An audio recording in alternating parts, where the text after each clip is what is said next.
करीब 50 साल बाद मानवता एक बार फिर चंद्रमा पर लौटने की तैयारी कर रहा है। इस बार सिर्फ चंद्रमा पर कदम रखना ही नहीं, बल्कि वहां एक स्थायी आश्रय बनाना है, ताकि आने वाले समय में मंगल ग्रह तक पहुंच आसान हो जाए। जी हां, मैं बात कर रहा हूं आर्टेमिस मिशन के बारे में। आर्टेमिस 2 मिशन केवल एक अंतरिक्ष यात्रा ही नहीं, बल्कि साहस और कभी न खत्म होने वाली जिज्ञासा का प्रतीक है। तो आज हम आर्टेमिस 2 मिशन के बारे में जानेंगे, जो आपके एग्जाम की दृष्टि से बहुत ही इंपॉर्टेंट होने वाला है। नमस्कार, मैं निरंजन स्वागत करता हूं आप सभी का दिल्ली आईएएस एकेडमी के ऑनलाइन प्लेटफॉर्म पर। तो चलिए शुरू करते हैं।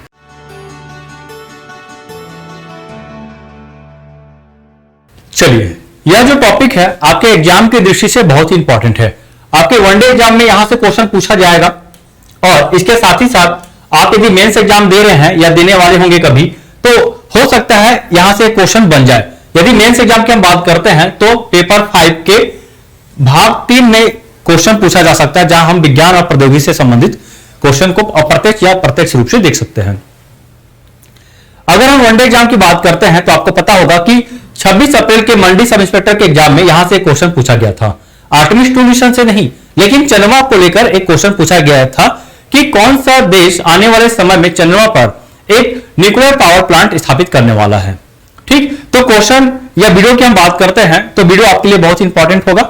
देखिए, इस वीडियो में हम जानेंगे चर्चा में क्यों, आर्टेमिस 2 मिशन का उद्देश्य क्या है, आर्टेमिस 2 मिशन का उपलब्धि, चंद्रमा पर अन्वेषण कार्यक्रम से संबंधित जो तथ्य है या ऐतिहासिक घटनाओं को हम यहां पे देखेंगे, आगामी चंद्र मिशन को देखेंगे, चंद्रमा के बारे में छोटा सा जानकारी लेंगे, और अंत में हम एक प्रश्न के माध्यम से रिवीजन करने की कोशिश करेंगे। चलिए सबसे पहले हम जानेंगे चर्चा में क्यों। तो देखिए, अमेरिकी अंतरिक्ष एजेंसी नासा का आर्टेमिस 2 मिशन सफलतापूर्वक पूरा हो चुका है। यह मिशन 1 अप्रैल को प्रारंभ हुआ था और 11 अप्रैल को समाप्त हो गया। लगभग 10 दिन का यह मिशन को हम देखते हैं। इस मिशन में शामिल चारों अंतरिक्ष यात्री करीब 10 दिन की ऐतिहासिक अंतरिक्ष यात्रा पूरी करने के बाद सुरक्षित रूप से पृथ्वी वापस लौटा है। पृथ्वी वापस कब लौटा?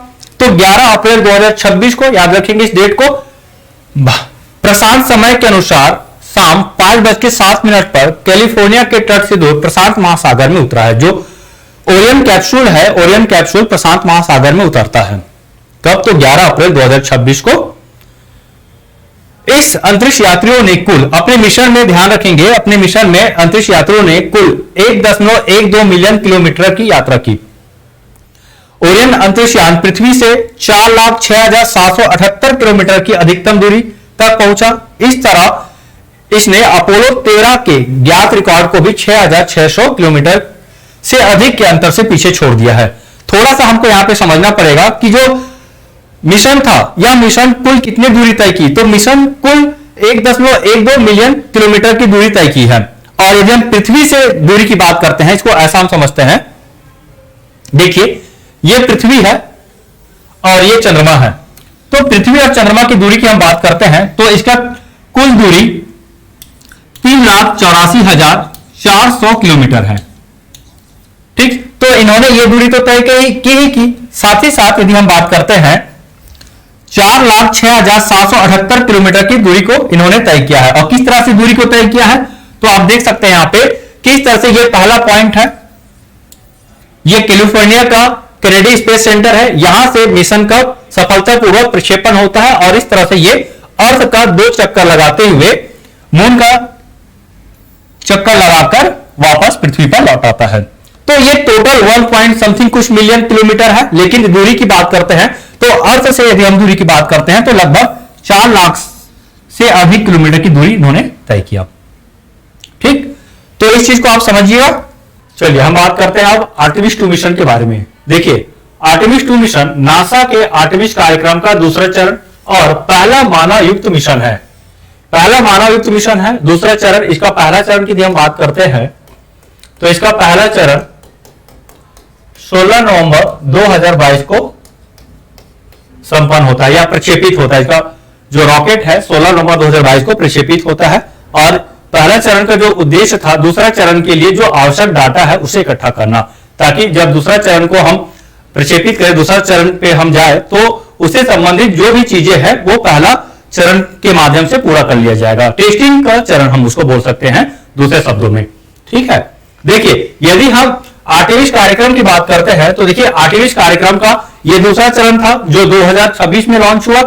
2027 में इसका तीसरा चरण लॉन्च होगा जहां पे इसका मकसद होगा इंसान को चंद्रमा पर लैंडिंग कराना। ठीक है, इस तरह से आर्टेमिस का कुल करीब करीब हम 5-6 मिशन को देखते हैं। ठीक, चलिए अब हम बात करते हैं कि नासा का जो आर्टेमिस कार्यक्रम था या दूसरा आर्टेमिस मिशन है, इसके पहले 1972 में यानी कि 50 वर्ष पहले इंसानों को चंद्रमा पर ले जाया गया था। यदि हम अपोलो 17 की बात करते हैं तो यह आखिरी मिशन था जब मानव को चंद्रमा पर लैंड कराया था। ठीक, तो यह मिशन आर्टेमिस 2 मिशन 1 अप्रैल 2026 को शाम 6:35 पर, ये ईडीटी टाइम है, टाइम जोन सभी देशों का अलग अलग हो सकता है। ठीक है, तो 1 अप्रैल की हम बात करते हैं, फ्लोरिडा में नासा के केनेडी स्पेस सेंटर से सफलतापूर्वक लॉन्च किया गया था। अगर भारतीय समय अनुसार की बात करते हैं तो 2 अप्रैल 2026 को तड़के लगभग 3:54 पर लॉन्च किया गया। इस मिशन में नासा के जो रॉकेट की हम बात करते हैं तो ये स्पेस लॉन्च सिस्टम रॉकेट है, और जो यान की बात करेंगे जिसमें क्रू मेंबर बैठे थे उसका नाम है इंटीग्रिटी, और इसे ओरियन अंतरिक्ष यान भी कहा जाता है। तो ये एक छोटा सा जानकारी आर्टेमिस 2 मिशन के बारे में। चलिए, ये तो मैंने आपको बताया कि किस तरह से मिशन को अंजाम दिया जाएगा। ये अलग अलग पॉइंट है, पहला पॉइंट से प्रारंभ हुआ है और इस तरह से एक चक्कर लगाकर चंद्रमा का वापस पृथ्वी पे लौट आया है। तो ये 12 पॉइंट। चलिए अब हम जानते हैं इस मिशन का उद्देश्य क्या है। तो देखिए, इस मिशन का उद्देश्य अंतरिक्ष यात्रा करना नहीं है, बल्कि जो क्रू मेंबर को भेजा गया तो उसके द्वारा यह पता लगाना है, या फिर जो स्पेस लॉन्च सिस्टम है, रॉकेट की हम बात कर रहे हैं या ओरियन यान की बात कर रहे हैं, तो वो किस तरह से मानव के लिए उपयोगी साबित होने वाला है, इसका परीक्षण करना है। इसके साथ ओरियन यान जो है ये मनुष्य के लिए कितना उपयोगी है, उसमें जो लाइफ सपोर्ट सिस्टम है वो किस तरह से कार्य करेगा, या नेविगेशन या संचार सिस्टम है वो किस तरह से कार्य करेगा, इसका जांच करना है। इसके साथ ही साथ अंतरिक्ष में मानव का जो बॉडी है उस पर क्या प्रभाव पड़ेगा, इस सब चीजों का जांच करना ही इस मिशन का उद्देश्य है। ठीक है, तो मैंने आपको बताया अंतरिक्ष यात्री अंतरिक्ष में जीवन रक्षक, नेविगेशन और अन्य प्रणालियों का कैसा परीक्षण, मतलब उसका परीक्षण करना है। साथ ही साथ अंतरिक्ष यान के प्रदर्शन का मूल्यांकन करना है, ये मैंने आपको बताया। ठीक, चंद्रमा पर चालक दल उतरेगा नहीं, बल्कि चंद्रमा का परिक्रमा करके वापस पृथ्वी पर लौट आएगा। ठीक, तो कुल मिलाकर इस मिशन का उद्देश्य है भविष्य में मानव युक्त चंद्र लैंडिंग के लिए प्रणाली का परीक्षण करना। तो ये उद्देश्य है, इसे आप ध्यान रखिएगा। चलिए अब हम बात करते हैं आर्टेमिस 2 मिशन का उपलब्धि क्या है। तो अभी मैंने आपको उद्देश्य बताया, तो जो भी उद्देश्य है उन सभी उद्देश्यों को पूर्ण करते हुए हम देखते हैं। इसके साथ ही साथ कुछ और खास बात की हम बात करते हैं। तो देखिए, जो आर्टेमिस 2 मिशन के दौरान जो अंतरिक्ष यात्री है, ये चंद्रमा के पीछे से एक दुर्लभ सूर्य ग्रहण का अवलोकन किया। तो ये खास बात है, पहली बार इस तरह का सूर्य ग्रहण हमें देखने को मिला, और साथ ही साथ चंद्रमा का जो पिछला भाग है जो हम कभी नहीं देख पाए हैं, उसका नजारा भी हम यहाँ पे देख पाए हैं। तो ये कुछ खास अलग है जो एड ऑन हम देख रहे हैं, जो तस्वीरों के माध्यम से देख रहे हैं, ये हमारे लिए काफी अच्छी बात है।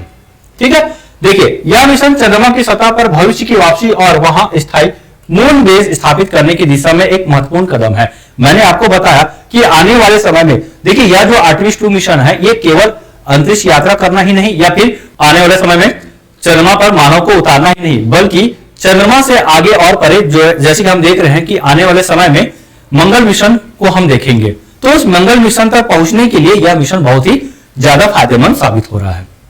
ठीक, चलिए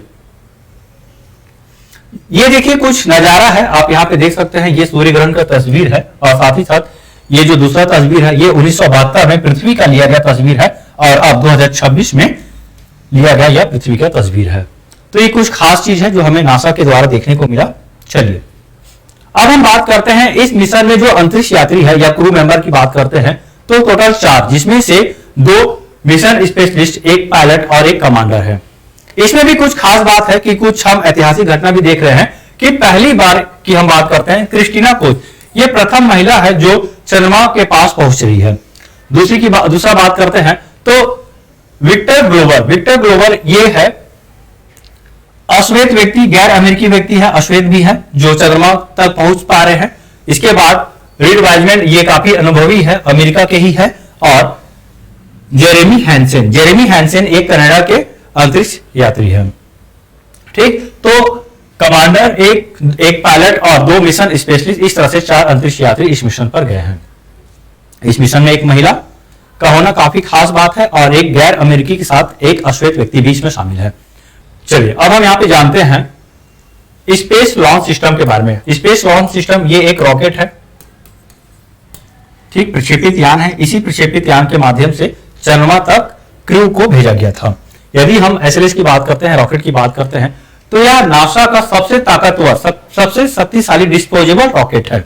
ठीक है, इस रॉकेट को इसी तरह के मिशन को अंजाम देने के लिए बनाया गया है और काफी पावरफुल रॉकेट है ये। यदि हम इस रॉकेट की बात करते हैं तो ये ऊपरी हिस्सा की हम बात करते हैं, यहां पे देखिएगा, ये ऊपरी हिस्सा, इसे ओरियन यान बोला गया है। ओरियन यान है जहां पे ये चारों अंतरिक्ष यात्री बैठे थे और इसी पे सवार होकर चंद्रमा का परिक्रमा किए हैं। ये रॉकेट एक समय बाद इस ओरियन यान से अलग हो गया और आगे जो बढ़ा, चंद्रमा का जो परिक्रमा करता है, तो ये ओरियन यान करता है। ठीक है, इसमें एक इंजन भी लगाया गया था अलग से जो पुश करता है इस ओरियन यान को। और यह ओरियन यान की हम बात करते हैं तो ये ओरियन यान चंद्रमा की ग्रेविटी का उपयोग करते हुए वापस पृथ्वी पर पहुंचा है। अब हम बात करते हैं चंद्रमा पर अन्वेषण कार्यक्रम से संबंधित तथ्यों के बारे में। तो ये एक ऐतिहासिक घटना है। सबसे पहले हम बात करते हैं सोवियत संघ। तो सोवियत संघ चंद्रमा पर अपना पहला मिशन को अंजाम देता है, उसके बाद अमेरिका दूसरे नंबर पे आता है। लेकिन चंद्रमा पर पहला यदि हम मानव कदम की बात करते हैं तो अमेरिका के द्वारा ही यह संभव हो पाता है। देखिए, वर्ष 1959 में सोवियत संघ का लूना 1 और लूना 2 चंद्रमा पर जाने वाला पहला रोवर था। तो चंद्रमा पर पहुंचने वाला पहला मिशन किस देश के द्वारा चलाया गया? तो बात कर रहे सोवियत संघ की। ठीक है, उसके बाद अमेरिका के मध्य, मतलब इन दोनों देशों के मध्य कॉम्पिटिशन सा होने लग गया और इसके बाद अमेरिका बैक टू बैक बहुत सारा मिशन चंद्रमा के लिए लॉन्च करता है। अमेरिका सर्वप्रथम 1961 में शुरुआत करता है और अपना जो मिशन लेकर आता है उस मिशन में अपोलो मिशन नाम देता है। अपने उस मिशन को अपोलो मिशन नाम देता है और अपोलो 1 से लेकर अपोलो 17 तक, इस तरह से कुल 17 मिशन के तहत वो आगे बढ़ता है। प्रारंभ 1961 में होता है, मैंने आपको बताया। ठीक है, और ठीक 8 वर्ष बाद 20 जुलाई 1969 को नील आर्मस्ट्रॉन्ग अपोलो 11 मिशन के तहत चंद्रमा पर कदम रखने वाला पहला मानव बनते हैं। इसके बाद जो आखिरी मिशन था अपोलो का, अपोलो 17 या 17, 7 से 19 दिसंबर 1972 के मध्य चला। नासा के अपोलो कार्यक्रम का 11वां और अंतिम मानव युक्त मिशन था। अब इसके बाद हम बात करते हैं जो नासा के द्वारा लॉन्च किया गया मिशन आर्टेमिस मिशन है। आर्टेमिस 2 के माध्यम से चंद्रमा का परिक्रमण किया गया और आर्टेमिस 3 मिशन के माध्यम से चंद्रमा पर मनुष्य को या अंतरिक्ष यात्री को उतारना लक्ष्य रहेगा। ठीक है, आर्टेमिस मिशन की हम बात करते हैं तो 2011 में इसका प्लानिंग किया गया था। फिर 2022 में इसका पहला मिशन को अंजाम दिया गया, 2026 में दूसरा मिशन को अंजाम दिया गया, उसके बाद 2027 में मानव को चंद्रमा पर उतारा जाएगा और इस तरह से आगे का जो मिशन होगा वहां पे एक स्थायी बेस बनाना होगा ताकि आसानी से वहां रह भी सके। जैसे हम बात करते हैं अंतरिक्ष स्पेस स्टेशन की, तो आज वर्तमान में क्या होता है, व्यक्ति वहां, अंतरिक्ष यात्री वहां आसानी से रहते हैं, किसी भी प्रकार का वहां कोई परेशानी नहीं होता। तो इसी प्रकार का एक बेस चंद्रमा पर बनाना है ताकि मानव आसानी से चंद्रमा पर रहे। इसके बाद हम बात करते हैं, ऐसे कई सारे देश है, अमेरिका या रूस या सोवियत संघ, पहले सोवियत संघ कहा जाता था, वर्तमान में रूस की हम बात करते हैं। तो अभी मैंने एक क्वेश्चन भी बताया जिसमें रूस की आगामी जो मिशन होगा चंद्रमा पर न्यूक्लियर पावर प्लांट स्थापित करना होगा। ठीक है, ये तो भविष्य का है। अमेरिका के अलावा यूरोपीय अंतरिक्ष एजेंसी, जापान, चीन और भारत ने चंद्रमा पर अन्वेषण मिशन भेजे हैं। भारत की तरफ से हम बात करते हैं तो चंद्रयान 1, चंद्रयान 2 और चंद्रयान 3, इस तरह से कुल 3 मिशन चंद्रमा पर भेजा गया है भारत के द्वारा। ठीक है, अब भारत के लिए एक ऐतिहासिक घटना भी बना जब चंद्रयान 3 मिशन चंद्रमा के दक्षिणी ध्रुव पर उतरता है और दक्षिणी ध्रुव पर उतरने वाला यह पहला मिशन है। ठीक है, तो इस तरह से पहला देश बनता है जो चंद्रमा के दक्षिणी ध्रुव पर पहुंचता है। चलिए अब हम यहां पे जानते हैं कि किस देश के द्वारा कितना मिशन को अंजाम दिया गया है।